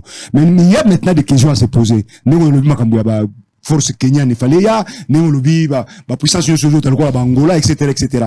Mais est-ce que, président de la République, ça, il faut se poser quand même une question. Bien que tout le monde a soutenir, mais il faut se poser quand même une question. Depuis, la situation, nous, surtout, la recherche, la solution. Ndenge nini batu baza kokokate sur le terrain. Est-ce que modèle ya tambusi makambo? Et ça le lenge ya malamu. Ça c'est une question à laquelle nous devons nous pencher parce que batu bako yakate ba yeba kotina mboka ba komi wana bazo salisa ba rébellion ba ko conquérir ka ba localité sur localité. Donc il y a une question importante na pour wana. Donc au-delà de ça question ba élection mboka ezalo ko la nzoto. C'est-à-dire que ce qui une partie Anzoto ou même membre moi Anzoto no yosa malamute c'est que Anzoto mumba et ça ya kobeba et ça la maladie. Alors élection toujours ça lango pona nini. Élection za mabete, élection za malamu. Mais na condition oyo parti moko ya territoire national et simbami na maboko ya batu. Parti mususu ya population ya Congo aza ko yere na balabala. Ba puissance ya Libande côte na mboka pona ko zwa biso mabele ko kanga yango pe ko komisa est-ce que l'élection est nécessaire? Non, moi j'ai dit élection est nécessaire te nangonga oyo. Et là on aller importer ali bosangani ya bana Congo. To sangala to ba et là on est miné Congo depuis plus de 30 ans na question est wana. Et mais ça comme to la maladie mo chronique. Mais nous obele lo mo zo tungso ozo ko hotel matipo mi tulobi oh. Mais il y a tout ça, mais n'est pas ça pour tout éradiquer. Parce que les gens tout n'est pas tout ça pour tout ça. Non, bateau se poser question à la bateau ça a tout qui n'a pas élection et seconde mourir le caté, so seconde mourir le qui et bah comment non. Ce qui tout ici problème ya est. N'est pas qu'on envisager l'élection. Ce que tu vends tout ça ngani pour tout téléma tout bundela makamoza na est. Tout discuter en très clairement dans la du président de l'Assemblée. Alors que bah collègue ya non. C'est avec des groupes armés. Vous imaginez que nous avons des fils de ce pays. Oh, bazo conspirer contre Mboka na Bango. C'est-à-dire que bazo kana ba groupes armés, bazo soutenir, bazo contre na Congo, bazo population ba faire un suffrage. Est-ce que c'est normal? Non, c'est normal. Nous disons que pour la toque na élection, il faut territoire Mumba Congo et ça la stable. Comment voulez-vous tout ça la élection alors que une partie, un pan de territoire est occupé na batu mususu? Mais pas toujours discuter raté, biso ligne élection, minute ou le gâté. Non, est-ce que réellement on est politicien? Non, mon politicien, t'es chose au Maramanouana. Or, surtout la stabilité na Congo, et que tu as vu que tu as des moyens de sécurité, les frontières ne sont comme sécurisées, et que tu as une totalité à contrôle du Congo. Tu mets tout quoi envisager l'élection, élection elle est malade, pour l'année. Pour ça, tu as oumeli na bokonzi, à perdre ba moyens surtout, il y a gouverner. C'est-à-dire comme à usure. Alors, quand on peut pas assez à messénia, comme le roi na français potentat, à kangami na bokonzi, maël, ne sont comme kimae, à bonosa la kaka, du surplace. Élection à malampo, ceux qui m'ont dit hier, Sika, et ça, on va idées fraîches, nouvelles idées, et hier. Mais est-ce que dans le moment où tu allez, élection est nécessaire? Non, c'est nécessaire. Donc, il y a ndeko ya député, n'enga lobiango, en tout cas, ça totalement la raison. Nous devons nous pencher, pour comprendre pourquoi situation yo umeli boina kat na biso. Est-ce que batomando ou batomaele a? Allez, on va poser la question, la population, il faut s'exprimer quand même. Moi, émission eza ya bango bosolo na salango pona bango eza pona bango bozola ndanga bozana mbandaka bato bazana kamako bozana kwamutu na pesi bilombote bozana kiri bozana ilebo Bobenga Siko en direct, Bopé Sapé Makansina Bino, vous êtes pour ou contre l'élection parce que Eliezer Ntambwe pense qu'il faudra d'abord tokenena makambo ya Est aussi lisango avant tokenena makambo ya élection. Marie-José Ifoku, à Monique Ifoto Zalana, 2 ans moko ya transition, dialogue batobayo kana et puis tu as reçu l'élection en juillet. Bino bozo kansali kambango ndengenini. Penga na ibisi bino ke ba politicien faut basa la repentance publique pour ba fingana ba kosana makambo. Lelo bazo sangana bango nyonso bazo travailler d'une manière ou d'une autre. Tshisekedi a travaillé na bato ya boya ki lobby bazari na bango baninga. Bato ba mona Tshisekedi aza pantin marionnette balandi Tshisekedi. Bato ba fingaka Katumbi lobby lelo babi faut basangana Katumbi. Katumbi yemoko aboyaka Kabila lelo baza place moko. Lobby balobaki que Tshisekedi soka kabona na Kabila te Martin Fayulu akopesa mbote te Tshisekedi akabona na Martin Fayulu mais Fayulu lelo azana Katumbi Fayulu lelo azana Kabila matata mponya koti na kati en fait bango nyonso bazo sangana d'une manière ou d'une autre ngai na moni qu'il faut d'abord repentance parce que la parole de Dieu exige une repentance avant le pardon bazo ya koyebisa biso basangani ata milimo mabe na banzoto ya bato ezwakata ata fu ya gadara bazwa kita bazo solana Yesu boete mutazo longwa lokwa na ke na B vitesse ya 5G eleki ya tundwa utia wakati si boshaba kei bato bazo kende kaka boy kabunde tia kovana na Kabila koyoka ndenge ni kabunde fo ebisanga ta kovana na Kabila koyoka ndenge nini akoyoka ndenge nini fo na yeba akovana na Katumbi pa koyoka ndenge nini il faut un peu de l'honnêteté tango oyo nani oyo ndeko oyo mususu nani oyo nani ndeko Willy Bakonga kovanda na Kabila lisusu ya lobaki azaki Kabila sa commise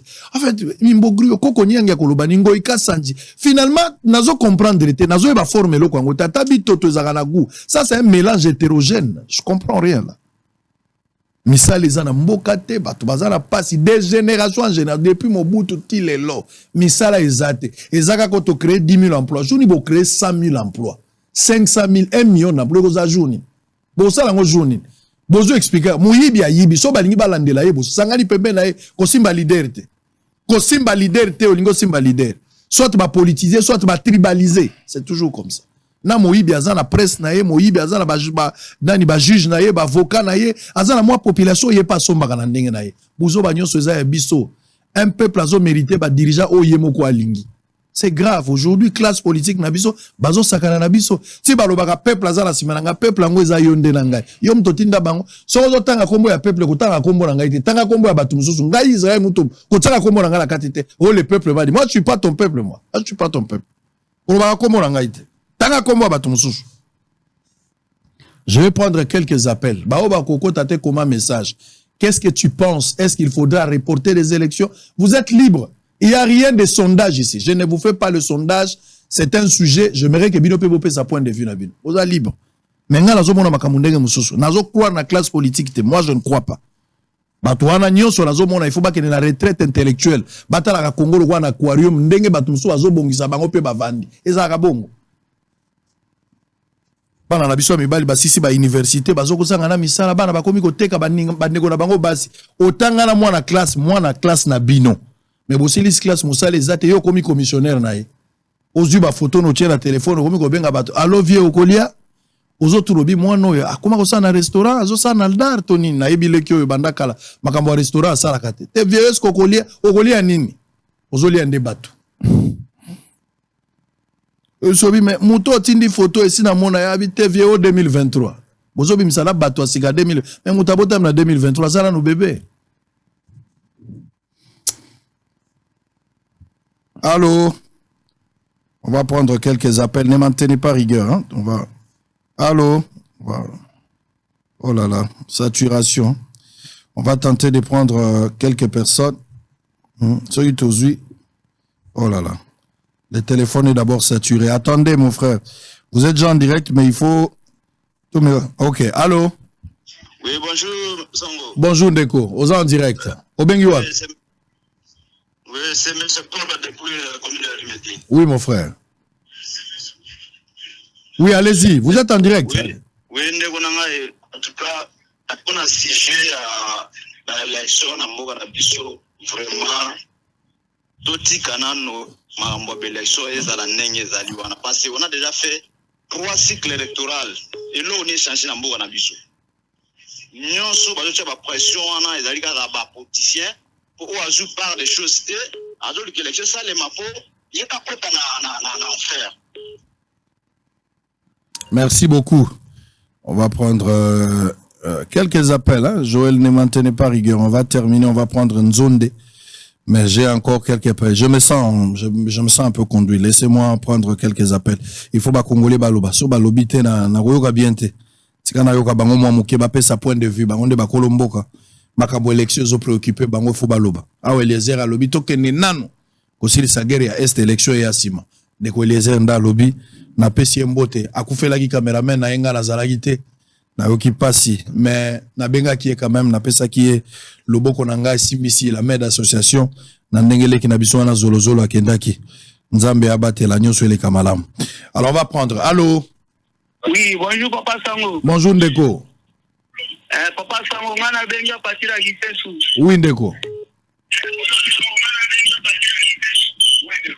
Ngana moni boy Papa Sango magamba élection to stopper nano to kundana nano magamba kera est. Ya on est très important. OK. Allô.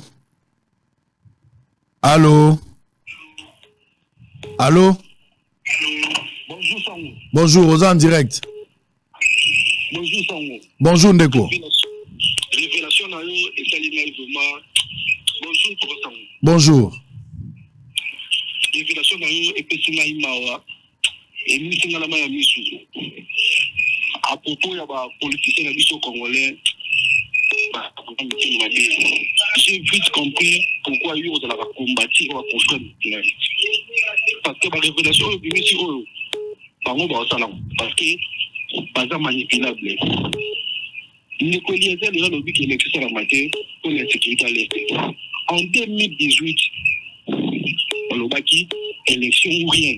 Il y a été que ça m'a bien dit qu'il y a eu des Eliezer. Parce que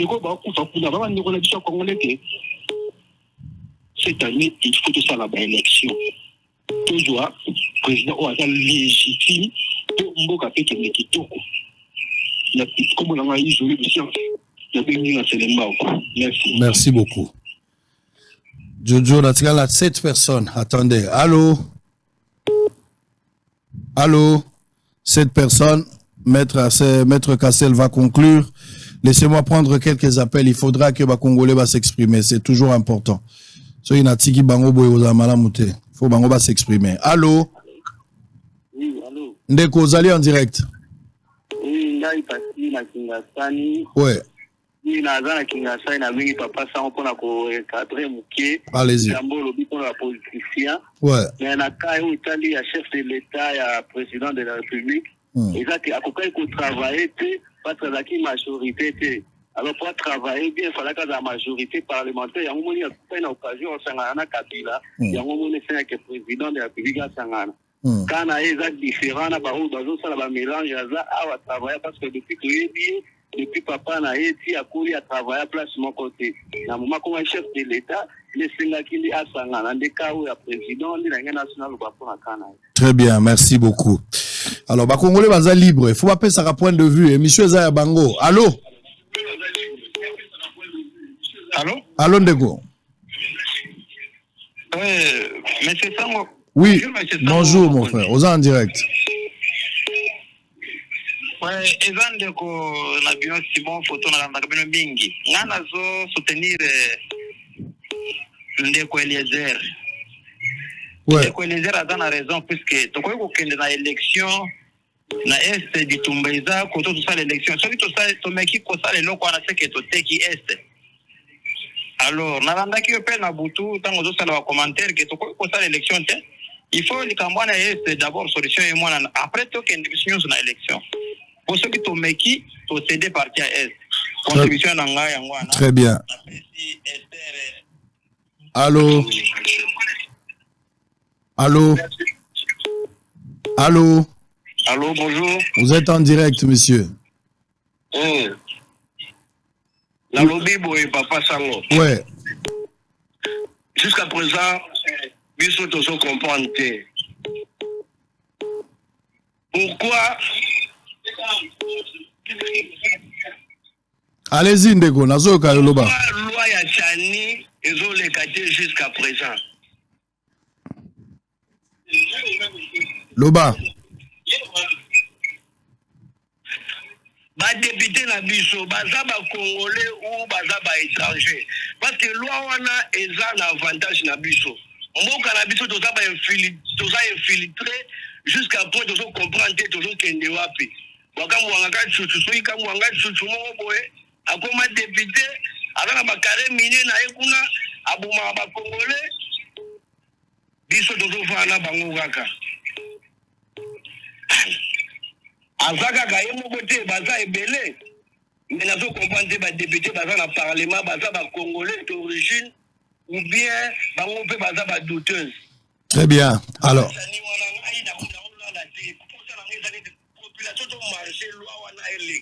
Très bien. On va prendre une autre personne. Il nous reste 3 personnes. Allô?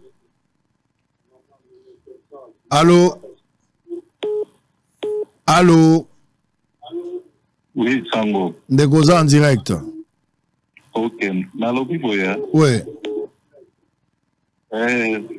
Il faut qu'il y ait une élection. Oui. Il faut que l'on bango ba koma ko bata mana humilité, il faut ba longwa to tia bato mususu. Ko soki ba yibi areo nga député nga sénateur moyen bakanga ye ezate.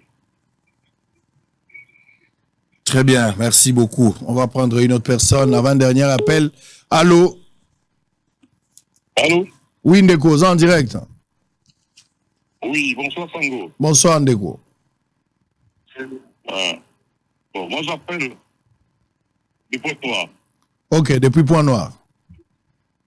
Oui, depuis Pointe-Noire. Donc, pour l'anga, élection, dans le Macamonavino, bien. Élection, normalement, il ne faut pas battre l'ango parce qu'ils ont un problème d'intégrité territoriale et exposés sérieusement. Donc, là, quand il faut que les politiciens ne longo pour traiter Makamboa, intégrité territoriale. Et ça, Alexis Maï ou Pointe-Noire. Merci. Merci beaucoup. Depuis Pointe-Noire. Alors, dernier appel. Allô? Allô? Je vais prendre... Allô? Oui, allô, bonjour Papa Sango. Bonjour, Ndeko. Allô, bonjour Papa Sango. Bonjour.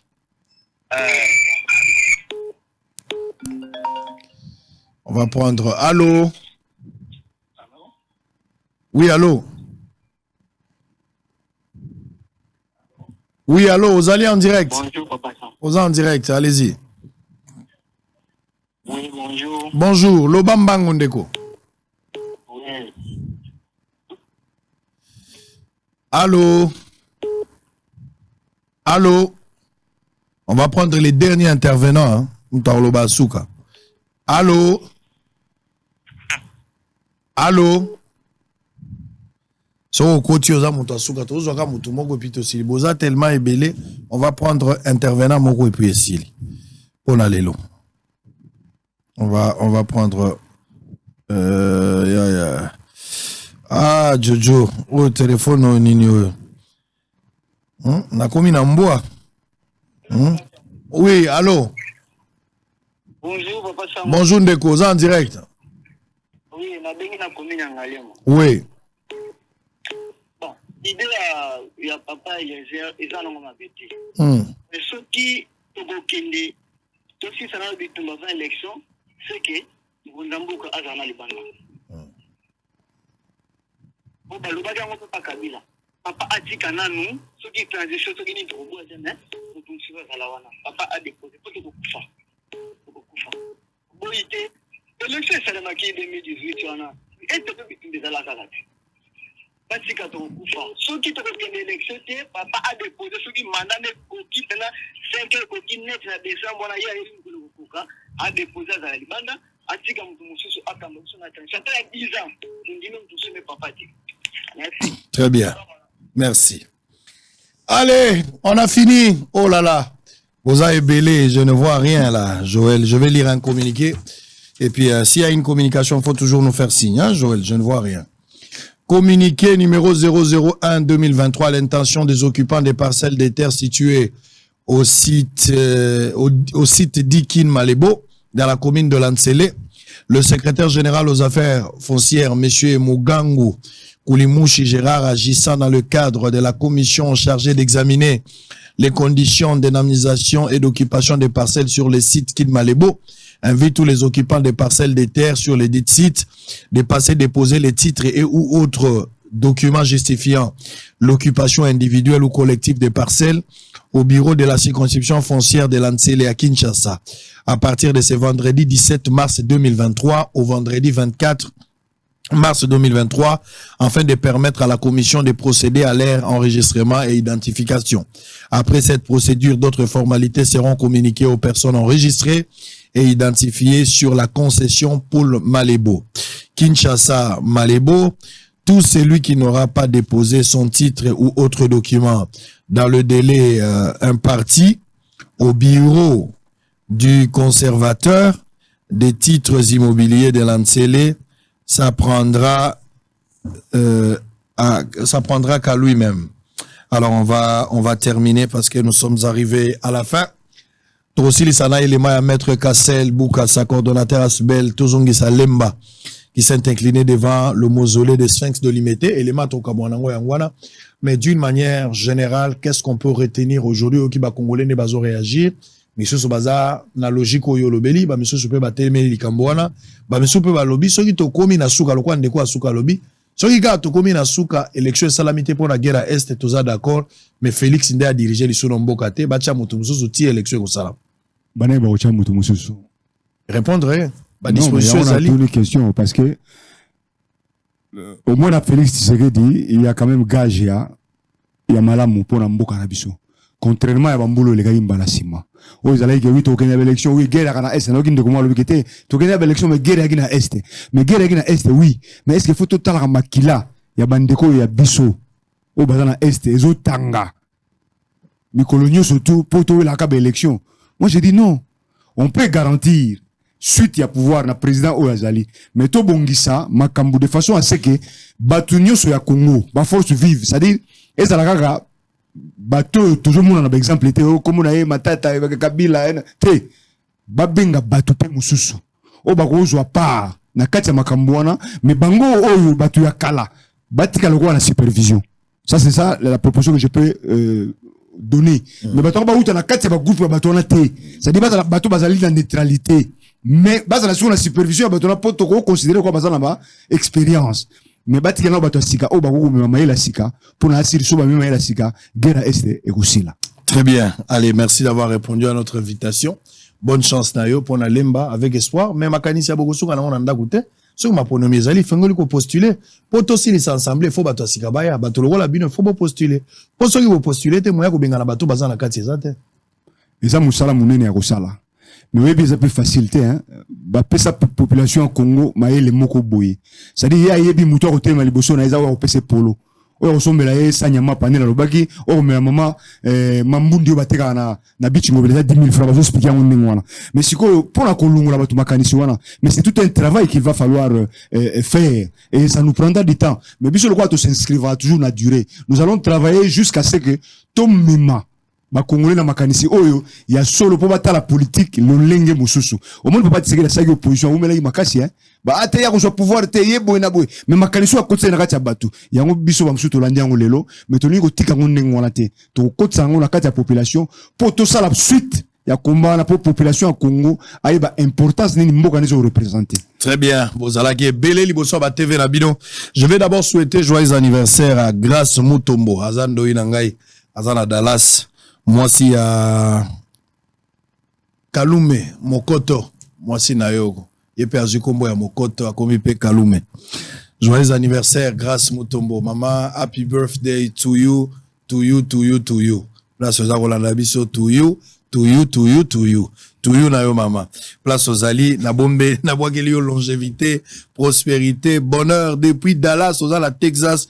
mobali na yo ye moko aza wana kalume mokoto yo pe ozali grâce motombo to bakisaka mokoto na suka po ozwi kombo ya mobali na yembeli yo tuyu na yo. Merci beaucoup. Alors on a fini tombola na maboko to silisa moi mesa et puis to sisa un élément na yo. Blanc, plus blanc que neige. Blanc, plus blanc que neige. Lavé dans le sang de l'agneau, je serai plus blanc que la neige. Maître Kassel Boukassa, vrai ou faux ou Tigo Ibsangayawa?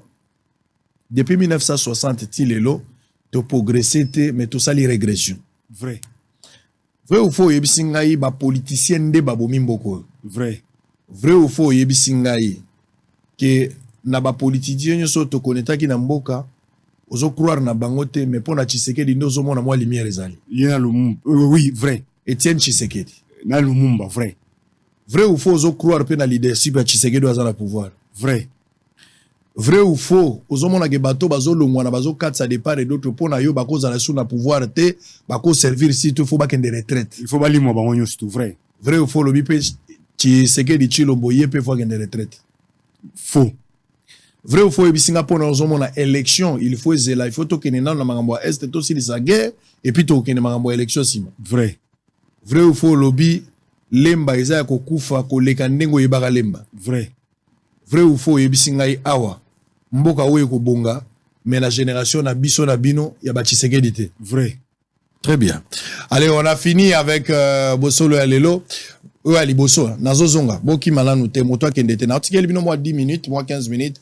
Mais là, Maïzaka, le roi de Bassala, la culte. Donc, tu as 15 minutes à mi-temps.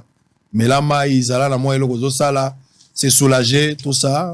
Tellement, moi, mouké pour Zaki à Kovanda. Le temps que vous avez tombé ta deuxième mi-temps, tu as invité Moussoussou. Vous avez belé le bosso à TV la bino. Ceux qui ont aussi les éléments, précieux, vous avez sous éléments, et à combien de temps pensez-vous? Parce que Jésus revient bientôt. Makambo, nga na moni na États-Unis d'Amérique. Nazako, ibisabino, ke mokileza na souka. Pona moni bana mibale. Na boko lo bango na expression penza we ya biso moi vulgaire ezali. Bana mibali baza ko pepwana, ils s'embrassent to lo bango ata na français. Bana mibali bazo sangisa minoko na bango na miso ya bato. Na moni na neloko modelo wana te. Non na moni yango te. Mwana moko ya mukie na classe ya mwasi akoti classe pa na bango. Mwana wana akoti classe. Na moko bo abimi mwana ke ko se soulager la fille d'un pasteur mwana ke ko se soulager tant mwana koti na douche na bango côté ya ba installation ya basi mwana mona garçon mususu pe ya mukolo aya koti côté na bango mwana bangi pourquoi garçon na ye côté ya bana basi aweza makamba ba men teza women mwana lobio ezali kam mwana ke na direction po afunda ndenge mwana mbali wana kotaki place wana ba bengani fillette wana na classe pona nini obengani muninga no mwasi côté na bino basi mais waza mwana mbali ako muninga na mwasi ndenge nini. J'ai vu ça là-bas. C'est grave. Na moni bato bazo sala mariage na téléphone muto abali téléphone. C'est grave. Et puis balongoli na ba sexe omoni ne to changa na ba papier bakomaka masculin féminin tout ça te balongoli ba sexe bazo lingango lisusu te bato bazo préférer plus ces aka kombo ya moto po moto muso akozala ni mwasi ni mobali aponi ne katikati. Sommes à la fin. Mettons, j'ai pas dit mettez, mettons nos vies en ordre. Monsieur, quelle heure est-il? Si Jésus tarde à venir, la mort peut arriver. Où passeras-tu ton éternité? Il est plus tard, mon frère. Allez, en image, on prend une pause de 15 minutes. Nous avons boyo kanzembo wana bien. Atiela bino moi élément ndeko. Puis boyo kanzembo wana bien bokendete. Siko bozonga après 15 minutes. Toyamba Chirinzonde, aza katange mutazoya aza sko katange. Katange pire ya tata na mama. Makovanda. Tokoyoka makambo katange akolo. Katange congolais bien sûr. Je n'ai pas dit autre chose. En image, on se retrouve après. C'est une journée spéciale pour Maître Kassel Boukassa, natif de la commune de Lemba, qui a voulu célébrer en allant déposer les jambes de fleurs le samedi 18 mars 2023 en hommage à Etienne Tshisekedi Mulumba pour son combat mené durant toute sa vie afin d'installer l'état des droits en République démocratique du Congo. Vous savez, dans la vie publique que nous embrassons aujourd'hui, c'est-à-dire en politique, quand on veut aller de l'avant et être en mesure de bien progresser, nous avons des modèles. Et nous avons vu tout ce que le président Tshisekedi a consacré durant toute sa vie comme combat pour l'instauration d'un état de droit au Congo. Et nous lui reconnaissons toutes ces valeurs. Il a été pour nous à la fois comme un enseignant et aussi comme un enseignement. Et c'est pour cela que nous, entrant dans la vie politique, nous voulons lui reconnaître toutes ces valeurs et dire que nous allons suivre ses pas pour pouvoir instaurer véritablement un état de droit au Congo. C'est un homme qui s'était donné, qui avait pratiquement donné sa vie comme une caution pour ce pays. Il a même repoussé à plusieurs reprises les rendez-vous médicaux qu'il avait en Belgique pour pouvoir suivre avec beaucoup d'intérêt ce processus qui arrivait pratiquement à son terme. Et depuis et pour toujours dans ce pays, je n'ai jamais vu un homme comme celui-là.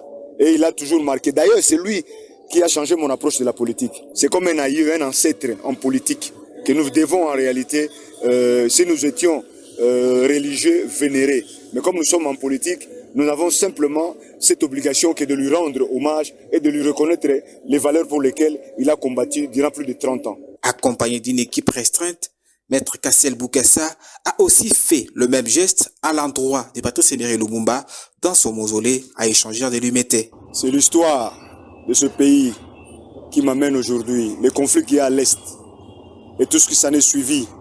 Et cet homme est mort, il a été assassiné pour notre liberté.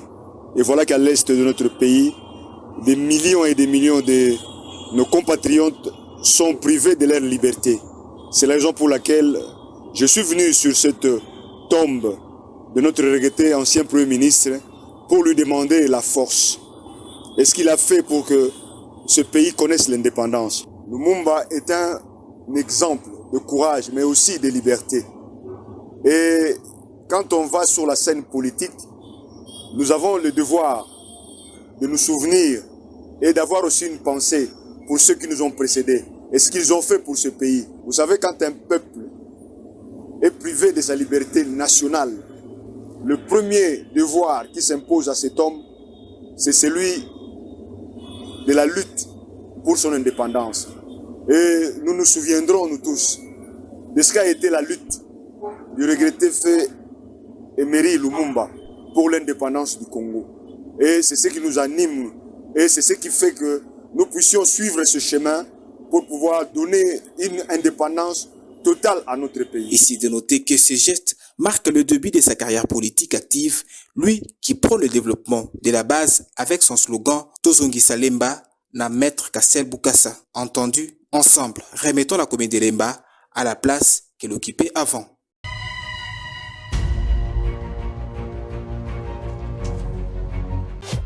Hôtel Saphir, un bijou au standard international en plein Matongé, au grand carrefour de Kinshasa.